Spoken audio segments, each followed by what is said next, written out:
అందరికీ నమస్కారం. దక్షిణాయనం వర్ష ఋతువు భాద్రపద మాసం శుక్లపక్షం చతుర్దశి మంగళవారం శతభిష నక్షత్రం. ఈరోజు చాలా విశేషమైనటువంటి రోజు. ఈరోజు అనంత పద్మనాభ స్వామి వ్రతం కాబట్టి అనంతుడిని జపించాలి.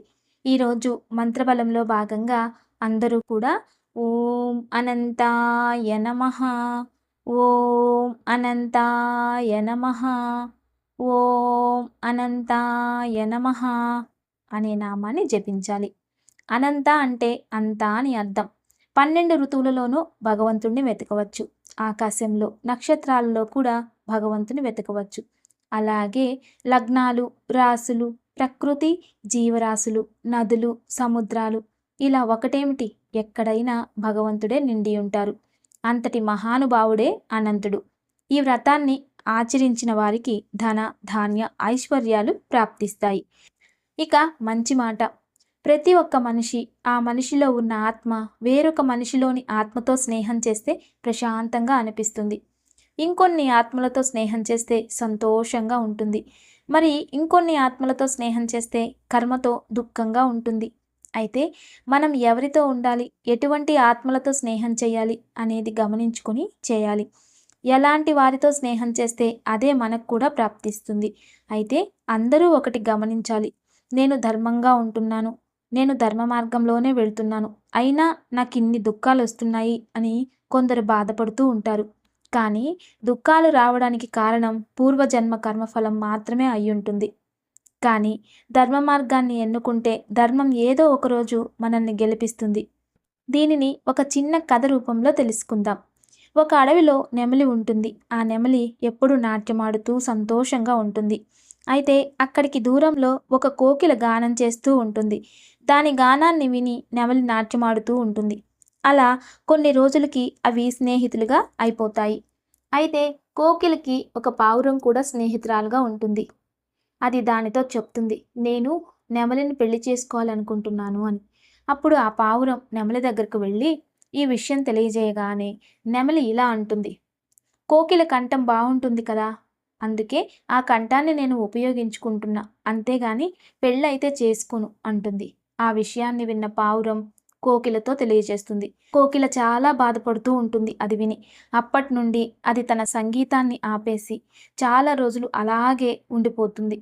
అక్కడ ఉండేటటువంటి ఒక హంస, ఏంటి ఇక్కడ ఒక కోకిల ఉండాలి కదా, శబ్దమే రావట్లేదే అనుకుని వెతుక్కుంటూ రాగా ఒక వృక్షం పైన చాలా బాధతో కోకిల కనిపిస్తుంది.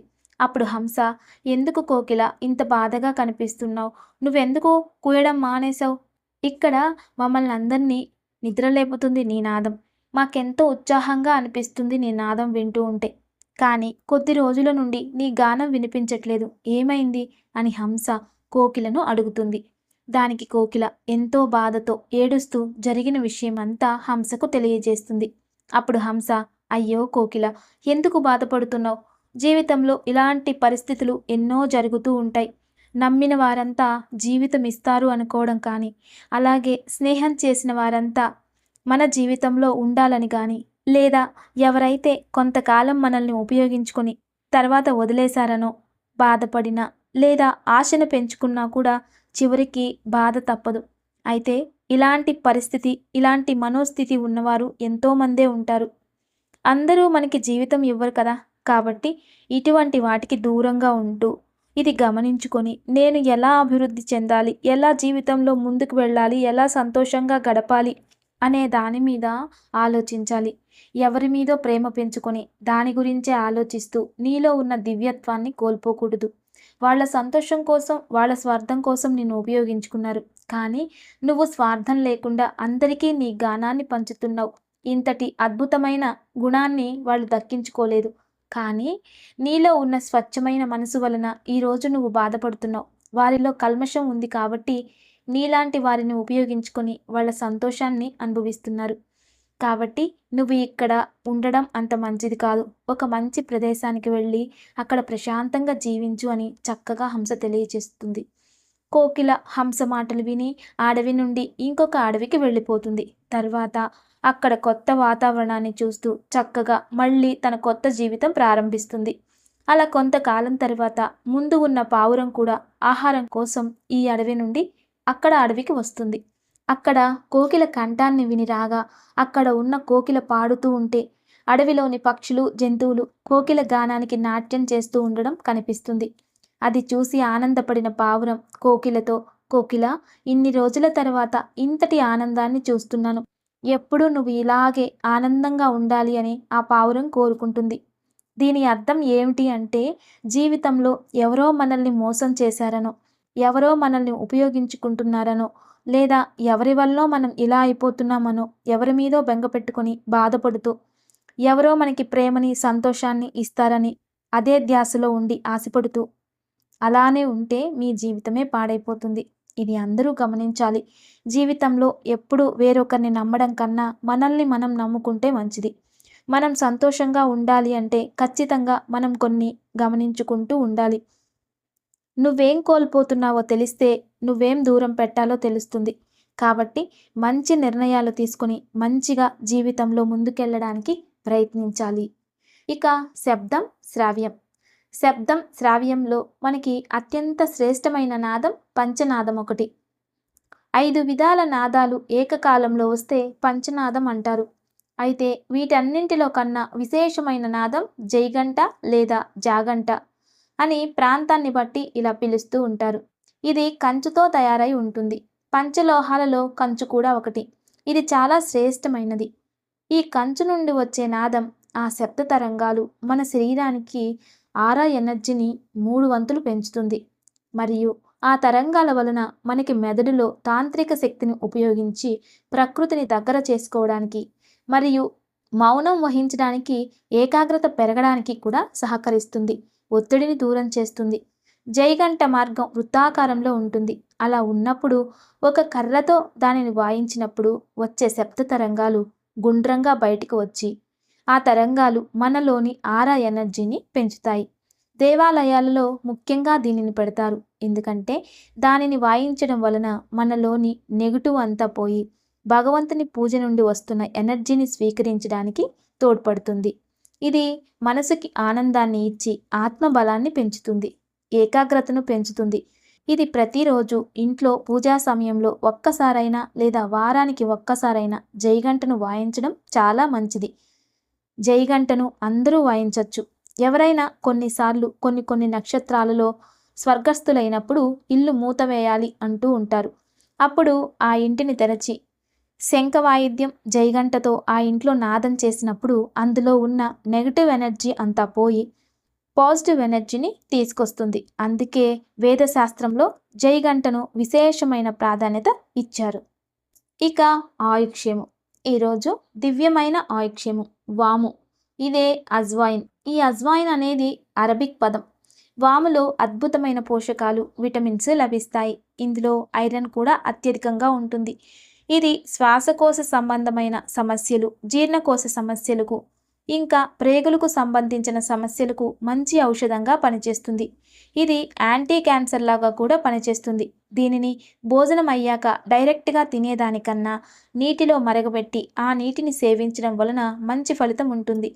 బ్లడ్ని శుద్ధి చేసి రక్తనాళాలలో బ్లడ్ సరఫరాని సరిగా చేసి హృదయానికి ఆయుష్ను పెంచే శక్తి ఈ క్యారమ్ సీడ్స్కు ఉంటుంది. నీటిలో కొంచెం మరిగించి ఆ నీటిని తాగడం వలన గ్యాస్ట్రిక్ సమస్యలు తగ్గుతాయి. త్రేపులు, కడుపు నొప్పి లాంటివి తగ్గిస్తాయి. రాత్రి నీటిలో నానబెట్టి ఉదయం ఆ వాటర్ని తాగడం వలన ప్రేగులకు సంబంధించిన సమస్యలు, అల్సర్ లాంటివి తగ్గిపోతాయి. ఈ నీటిని పడుకునే ముందు తాగడం వలన శ్వాసకోశ సంబంధిత సమస్యలు తగ్గిపోతాయి. కాబట్టి వామును రోజువారీ ఆహారంలో భాగంగా చేసుకోవడం ఆరోగ్యానికి చాలా మంచిది. ఇది చిన్న పిల్లలకు కూడా దివ్య ఔషధంగా పనిచేస్తుంది. ఇక దివ్య పూజ. రేపు బుధవారం ఉదయాన్నే పౌర్ణమి గడియలు ఉంటాయి. 9 గంటలకు భాద్రపద పౌర్ణమి ముగుస్తుంది. తర్వాత పాడ్యమి గడియలు మొదలవుతాయి. కాబట్టి తలస్నానం చేసి పౌర్ణమి గడియలలో రావి చెట్టుకి 9 ప్రదక్షిణలు చేసి సత్సంతానం కావాలని సంకల్పం చేసుకోవాలి. ఇలా చేయడం వలన సంకల్పం సిద్ధిస్తుంది. త్వరలో ఆ యోగం ప్రాప్తిస్తుంది. ఇంట్లోనే పూజించేవారు అమ్మవారికి లోటస్ లేదా ఎరుపు రంగు పుష్పాలతో లక్ష్మీదేవిని పూజించి కనకదార స్తోత్రం పారాయణ చేయడం వలన వృత్తిలో అభివృద్ధి లభిస్తుంది. కుంకుమార్చన చేసి ఆ కుంకుమ నుదుట ధరించడం వలన అంతా శుభం జరుగుతుంది. నష్టాలు ఉంటే అవన్నీ లాభాల వైపుగా వస్తాయి. అన్నింటా విజయం ప్రాప్తిస్తుంది. ఇక ఆలయ దర్శనం. ఈరోజు అనంత పద్మనాభ చతుర్దశి. ఈరోజు మహావిష్ణువుని దర్శనం చేసుకుంటే సాక్షాత్ బ్రహ్మాండాన్ని ఏకకాలంలో ఒకే చోట చూసినంత పుణ్యం ప్రాప్తిస్తుంది. అటువంటి ఆలయ విశేషాలు చూసేద్దాం. వెంకటాద్రి సమం స్థానం బ్రహ్మాండే నాస్తి కించన వెంకటేశ సమోదేవో నభూతో నభవిష్యతి. కలియుగ దైవం ఆ శ్రీనివాసుడిని దర్శించుకుంటే జన్మ జన్మల పాపాలు హరించిపోతాయి. అలంకార ప్రియుడైన శ్రీమన్ మహావిష్ణువు అవతారమైనటువంటి వెంకటేశ్వర స్వామి వారు నిండైన విగ్రహ రూపంగా కన్నుల ముందల దర్శనమిస్తూ ఉంటే జీవితానికి అంతకు మించిన అదృష్టం వేరొకటి ఉంటుందా? అయితే దైవం విశ్వం వ్యాప్తం. చిత్తశుద్ధితో భక్తి శ్రద్ధలతో ఏకాగ్రతతో స్వామివారిని ఎక్కడ దర్శించుకున్నా అనంతమైన పుణ్యఫలం దక్కుతుంది. దేశ విదేశాలలో అనేక ప్రాంతాలలో కొలువు తీరినటువంటి వెంకటేశ్వర స్వామి వారిని భక్తులు దర్శించుకుని తరిస్తూ ఉంటారు. అలా గోవా రాజధాని పన్యం నుండి పాండా వెళ్లే దారిలో కొంకళిన్ గ్రామంలో వెలిసినటువంటి శ్రీ బాలాజీ మందిరంలో దివ్య దర్శనం ఇస్తున్నటువంటి స్వామివారిని చూసేద్దాం. ఇక్కడ స్వామివారిని నిత్యం ఎంతోమంది భక్తులు దర్శించుకొని భక్తి పారవస్యాల్ని పొందుతూ ఉంటారు. కంచి కామకోటి పీఠాధిపతి పూజ్యశ్రీ జియేంద్ర సరస్వతి విజయేంద్ర సరస్వతి శంకరాచార్య స్వామీజీ దివ్య ఆశీస్సులతో ఈ దేవాలయ నిర్మాణం రూపుదిద్దుకుంది. అంతరాలయంలోకి అడుగుపెట్టగానే స్వామివారి దివ్యమంగళ స్వరూపం దర్శనమిస్తుంది. ప్రతి శనివారం ఇక్కడ స్వామివారికి దివ్య పూజలు నిర్వహించబడతాయి. ఆ సమయాల్లో భక్తులు స్వామివారిని దర్శించుకొని కన్నులారా తరిస్తారు. ఈ ఆలయంలో నిత్యం పురోహితుల లయబద్ధమైనటువంటి మంత్రోచ్చారణలు అందరినీ కూడా శ్రవణానందాన్ని కలిగిస్తూ ఉంటాయి. స్వామివారి పక్కనే పద్మావతి అమ్మవారు విఘ్నేశ్వరుడు కూడా దర్శనమిస్తూ ఉంటారు. రాగితో తయారు చేయబడినటువంటి ధ్వజస్తంభం కాంతులీనుతూ నేత్రానందాన్ని కలిగిస్తుంది. తిరుమల తిరుపతి దేవస్థానం నుండి తెప్పించిన లడ్డూ ప్రసాదాన్ని ఇక్కడికి విచ్చేసే భక్తులందరికీ కూడా విక్రయిస్తూ ఉంటారు. ఇక్కడ గోవా వాసులే కాక కర్ణాటక, మహారాష్ట్ర ప్రాంతాల భక్తుల సైతం ఈ బాలాజీ స్వామివారి ఆలయానికి వచ్చి ఆ శ్రీనివాసుడిని దర్శించుకొని ఆరాధించి కోరికలు విన్నవించుకొని సత్ఫలితాలను పొందుతూ ఉంటారు. ఇంతటి మహిమాన్వితమైన దేవాలయాన్ని అందరూ దర్శించుకొని తరించాలని కోరుకుందాం. ఇక దివ్యమైన యోగక్షేమం. ఇంట్లోని నెగిటివ్ ఎనర్జీ, దారిద్ర్యం తొలగిపోయి మహాలక్ష్మి అనుగ్రహం ప్రాప్తించేందుకు ఈరోజు సాయంత్రం ఒక రాగి చెంబులో నీటిని పోసి అందులో కొన్ని తులసి దళాల్ని వేయాలి. చెంబును జిల్లేడు ఆకులతో మూసి దానిపై మట్టి ప్రమిదలో 3 రకాల తైలాలతో దీపారాధన చేయాలి. దాన్ని ఇంటి ఈశాన్య దిశలో ఉంచి మరునాడు ఉదయాన్నే ఇల్లంతా ఆ నీటిని సంప్రోక్షం చేయాలి. నమస్తే. Thanks for watching.